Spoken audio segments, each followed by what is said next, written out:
हरे Krishna.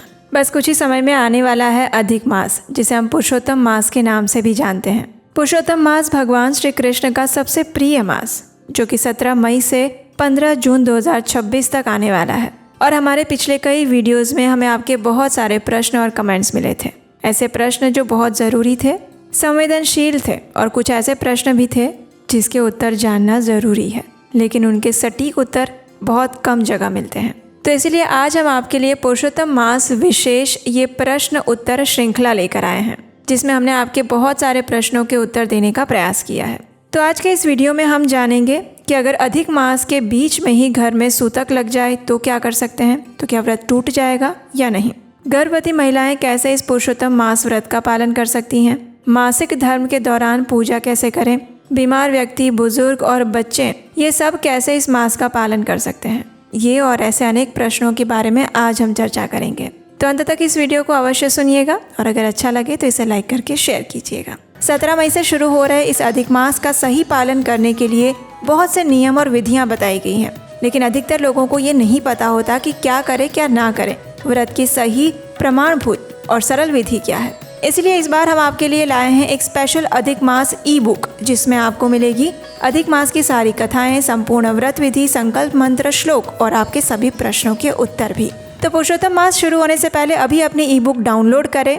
Link नीचे description और pin comment में मिल जाएगा। तो चलिए आज का अधिक मास विशेष ये प्रश्न उत्तर श्रृंखला वीडियो आरंभ करते हैं। सबसे पहले बात करते हैं उस प्रश्न की जो सबसे ज़्यादा पूछा गया, और प्रश्न ये था कि माताओं और बहनों को प्रत्येक मास मासिक धर्म के दिनों में अधिक मास का व्रत कैसे करना चाहिए। तो देखिए, धर्मशास्त्रों के अनुसार मासिक धर्म के दौरान महिलाओं को मूर्ति पूजा, विग्रह स्पर्श और मंदिर में प्रवेश करने से परहेज करने का विधान बताया गया है।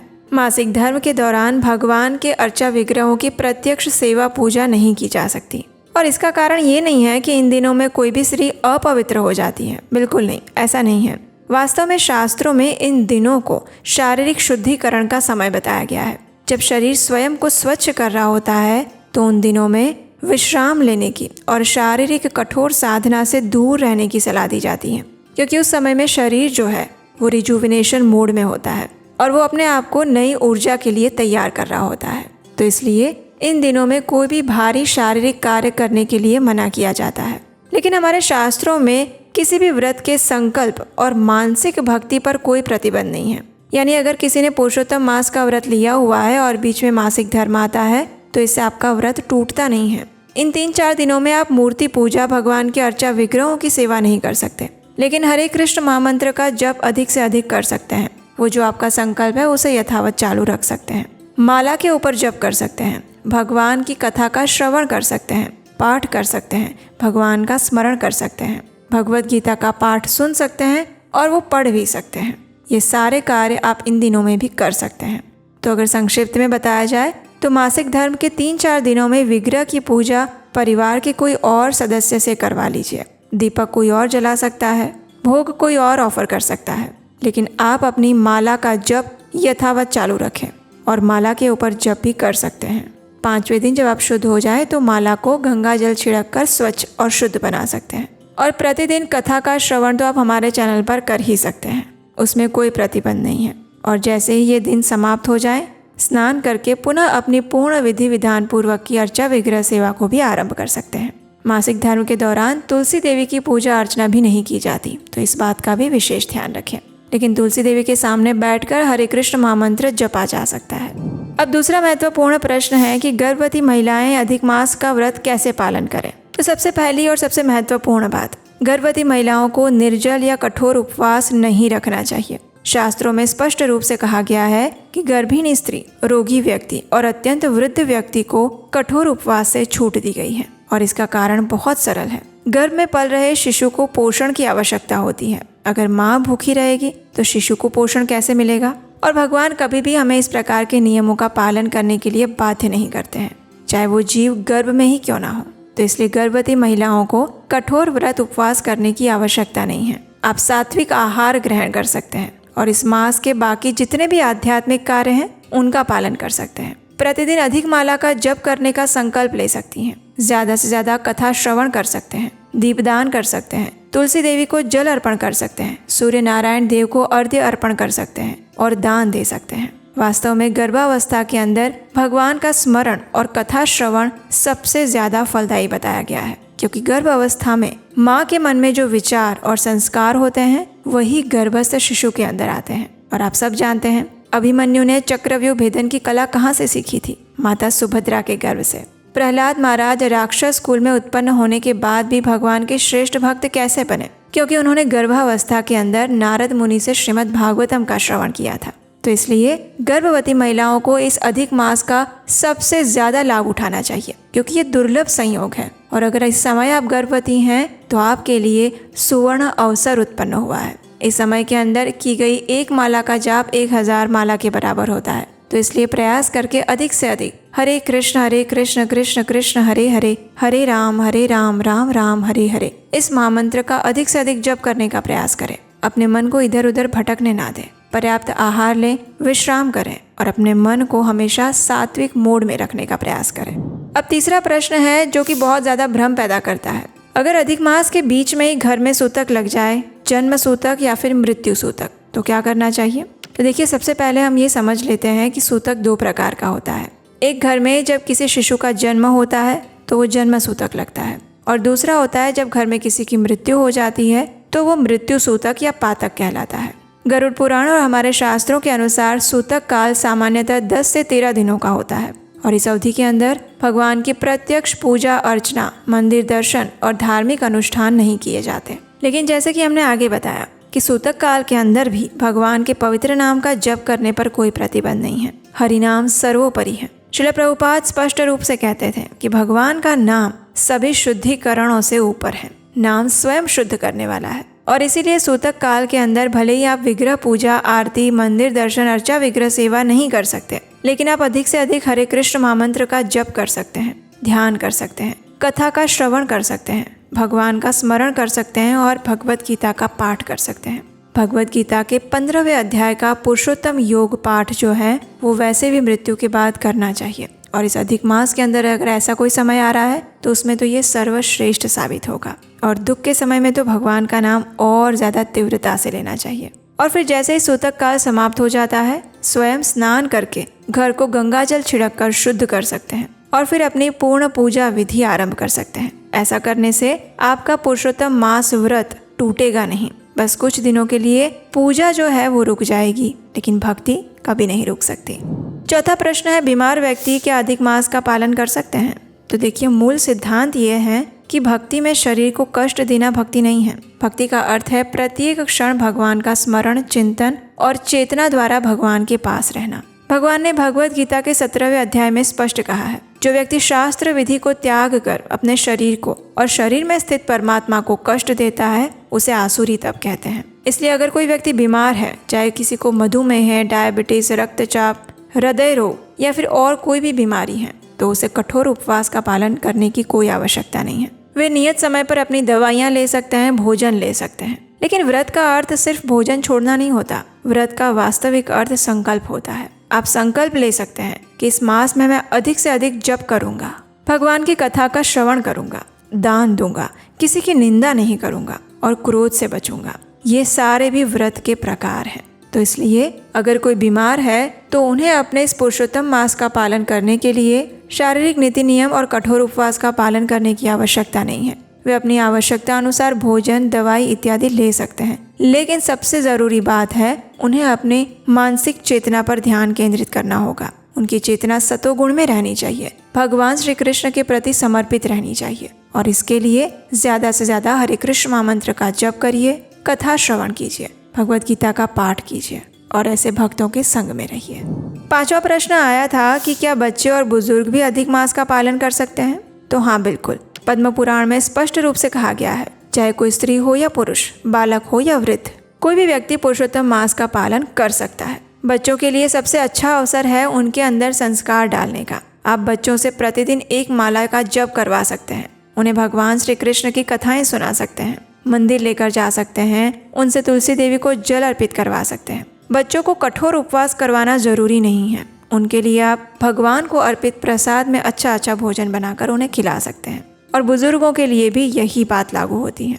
कठोर उपवास अगर कर सकते हैं तो ठीक है, अन्यथा ये करने की कोई आवश्यकता नहीं है। लेकिन जप करना, कथा श्रवण करना, दान देना और भगवान का स्मरण करना, ये सब कुछ अति आवश्यक है। और बुजुर्गों को तो अधिक से अधिक जप करना चाहिए और उनके लिए तो ये अधिक मास, पुरुषोत्तम मास विशेष बनना चाहिए, क्योंकि जीवन जब अंतिम पड़ाव पर आता है तो हमें अपनी आध्यात्मिक प्रगति और भगवान की भक्ति के प्रति और सावधान हो जाने की ज़रूरत होती है। मृत्यु के देवता कभी भी द्वार खटखटा सकते हैं, तो इसलिए उसकी तैयारी अभी से करना आरंभ करना चाहिए। और ऐसे में ये पुरुषोत्तम मास उन सभी बुजुर्गों के लिए सुवर्ण समय लेकर आया है, तो इसका ध्यान से निष्ठापूर्वक, श्रद्धापूर्वक पालन कीजिए, क्योंकि ये उसके बाद 3 साल बाद आएगा। छठा प्रश्न जो कई लोगों ने पूछा था, क्या मांसाहारी व्यक्ति भी अधिक मास का पालन कर सकता है? तो देखिए, भगवान किसी के साथ भेदभाव नहीं करते। प्रत्येक मनुष्य को अपने कर्मों का ही फल प्राप्त होता है। पद्म पुराण में भी कहा गया है कि पुरुषोत्तम मास का द्वार सबके लिए खुला है।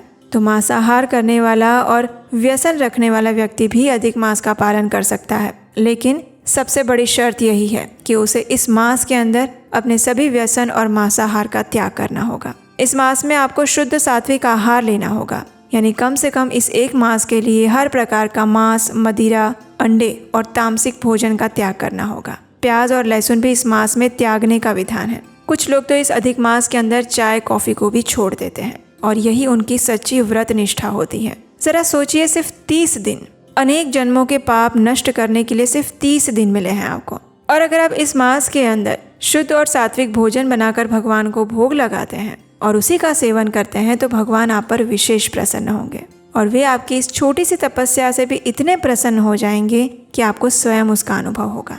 और कई लोग तो अपना अनुभव साझा करते हुए ये भी बताते हैं कि एक बार सात्विक भोजन की आदत लग जाती है, फिर वापस जाने का मन नहीं करता। तो प्रयास करिए कि ये अधिक मास आपके लिए ऐसा ही कुछ नया अवसर लेकर आए। 7वां प्रश्न आया है कि अगर बीच में ही एक दिन का व्रत टूट जाए तो क्या करना चाहिए? क्या इससे पूरा व्रत निष्फल हो जाएगा? तो जवाब है बिल्कुल नहीं। ये बात बहुत ध्यान से समझिए। भगवान श्री कृष्ण पद्म पुराण में कहते हैं कि पुरुषोत्तम मास में किया गया कोई भी आध्यात्मिक कार्य कभी निष्फल नहीं होता। अगर किसी कारणवश एक दिन आपका नियम टूट गया तो दूसरे दिन भगवान से क्षमा याचना करके फिर से अपने उस नियम का आरंभ कर दीजिए। निराश मत होइए, हार मत मानिए। भगवान आपके संकल्प को देखते हैं। एक दिन की भूल से पूरे मास का पुण्य नष्ट नहीं होता। लेकिन आप इस प्रायश्चित के रूप में ये कर सकते हैं कि अगर एक दिन आपका नियम टूट जाता है तो अगले दिन आप और अधिक माला का जप कर सकते हैं, कुछ कठोर तपस्या कर सकते हैं, जैसे कि माला किए बिना भोजन ना लेना, कथा श्रवण अधिक करना या भगवत गीता के अधिक अध्यायों का पाठ करना। और फिर अगले दिन से आप पूर्ण भाव से अपना व्रत जारी रख सकते हैं। 8वां प्रश्न आया है कि क्या अधिक मास में कोई नया कार्य शुरू कर सकते हैं, जैसे कि कोई नौकरी, नया व्यापार इत्यादि? तो देखिए, शास्त्रों के अनुसार अधिक मास या पुरुषोत्तम मास में कोई भी नया भौतिक कार्य शुरू नहीं कर सकते, जैसे विवाह, सगाई, गृह प्रवेश, मुंडन, यज्ञोपवीत, नामकरण, जमीन लेना या बेचना इत्यादि। ये सारे कार्य करने से बचना चाहिए और इसका कारण यही है कि इस मास में कोई सूर्य संक्रांति नहीं होती, इसलिए इसे भौतिक कार्यों के लिए शुभ नहीं माना जाता। लेकिन जो सबसे ज़रूरी मुख्य बात है वो ये है कि अगर कोई नौकरी मिल रही है या कोई ज़रूरी व्यावसायिक निर्णय लेना है जिसमें देरी करने से नुकसान हो सकता है, तो आपको अपने व्यावहारिक कर्तव्यों का पालन कर लेना चाहिए। भगवान श्री कृष्ण भगवत गीता में कहते हैं कि कर्तव्य का त्याग करना उचित नहीं है, इसलिए ज़रूरी कार्य जो भी हैं वो करें, लेकिन जो कार्य रोके जा सकते हैं, प्रतीक्षा की जा सकती है, उन्हें अधिक मास के बाद ही करने का प्रयास करना चाहिए। जो भी कार्य इस मास में करे उसके पहले भगवान का स्मरण अवश्य करें। और इस मास के अंदर भौतिक कार्यों को छोड़ने की सलाह इसलिए भी दी जाती है ताकि मनुष्य अधिक से अधिक आध्यात्मिक कार्य करे, अपनी आध्यात्मिक उन्नति का प्रयास करे। मुख्य कारण यही होता है। देखिए, भगवान की जो भक्ति है उसमें सबसे बड़ा अवरोध कौन सा है? ये सोचना कि मैं योग्य नहीं हूँ, मेरी परिस्थिति अनुकूल नहीं है, मुझसे व्रत नहीं हो पाएगा, मैं ये नहीं कर सकती, मैं वो नहीं कर सकता। ये सारे विचार ही हमारी सबसे बड़ी बाधा होती है। पद्म पुराण में भगवान नारायण स्वयं कहते हैं कि जो व्यक्ति केवल श्रद्धा पूर्वक पुरुषोत्तम मास की महिमा को सुनता भी है, वो भी इस मास का पूर्ण फल प्राप्त करता है। तो फिर आपकी परिस्थिति चाहे जैसी भी हो, गर्भावस्था हो, बीमारी हो, सूतक हो या मासिक धर्म, भगवान का नाम लेने से आपको कोई नहीं रोक सकता। और हरिनाम ही इस कलयुग में सबसे बड़ी, सबसे सरल और शक्तिशाली साधना है। और जैसा कि बृहद नारदीय पुराण में बताया गया है, हरेर नाम हरेर नाम हरेर नाम एव केवलम कलौ नास्त्यैव नास्त्यैव नास्त्यैव गतिरन्यथा। कलयुग में हरिनाम ही एकमात्र उपाय है और इसे लेने के लिए किसी विशेष योग्यता, किसी विशेष परिस्थिति या किसी विशेष शुद्धि की आवश्यकता नहीं है। बस हृदय में श्रद्धा हो और होठों पर भगवान का नाम हो, इतना काफ़ी है। और इसीलिए इस मास के अंदर हरे कृष्ण महामंत्र का अधिक से अधिक जप करने की सलाह दी जाती है, दान देने की सलाह दी जाती है और अपने मन तथा चेतना को सदैव भगवान श्री कृष्ण के ऊपर केंद्रित रखने के लिए बोला जाता है। तो ये थे आपके कुछ प्रश्नों के उत्तर। हमें आशा है कि आपकी बहुत सारी शंकाओं का समाधान हो चुका होगा। और अगर अभी भी कोई प्रश्न है तो भी हमें नीचे कमेंट बॉक्स में लिखकर बता सकते हैं। और अगर आज का ये वीडियो उपयोगी लगा है तो इसे लाइक करके बाकी लोगों को भी शेयर कर दीजिए जिनके मन में कोई संशय है, जिससे कि उनके मन के सारे डाउट्स भी क्लियर हो जाए। और अगर आप इस अधिक मास के अंदर और जानना चाहते हैं, अधिक मास का शास्त्रिक आधार क्या है, कौन से पुराण में कौन सा श्लोक आता है, अधिक मास में क्या करना चाहिए क्या नहीं करना चाहिए, उपवास का पालन क्यों करते हैं, ये सारी जानकारी अगर आप प्राप्त करना चाहते हैं तो आप हमारी अधिक मास विशेष ई बुक डाउनलोड कर सकते हैं। उसमें हमने सभी प्रश्नों का उत्तर दिया हुआ है। उसमें अधिक मास की 30 दिन की 30 कथाएं भी उपलब्ध है जिसका प्रतिदिन आप पाठ कर सकते हैं। और वैसे तो ये सभी कथाएं हम अपने चैनल पर प्रतिदिन प्रातः काल में लेकर आएंगे, लेकिन फिर भी अगर आप अधिक मास ई बुक लेना चाहते हैं तो नीचे डिस्क्रिप्शन बॉक्स के अंदर और पिन कमेंट में सारी जानकारी दी गई है और लिंक भी दिया गया है। तो ये थी आने वाले अधिक मास के विषय में संपूर्ण जानकारी। अगर पहली बार इस चैनल पर आए हैं तो आपके अपने चैनल उपदेशाष्टकम को सब्सक्राइब करके ज़रूर जाइएगा, क्योंकि यहीं पर आपको मिलेगी वेदों, शास्त्रों और पुराणों से ली गई प्रमाणभूत जानकारी बिना किसी मिलावट के। हरे कृष्ण।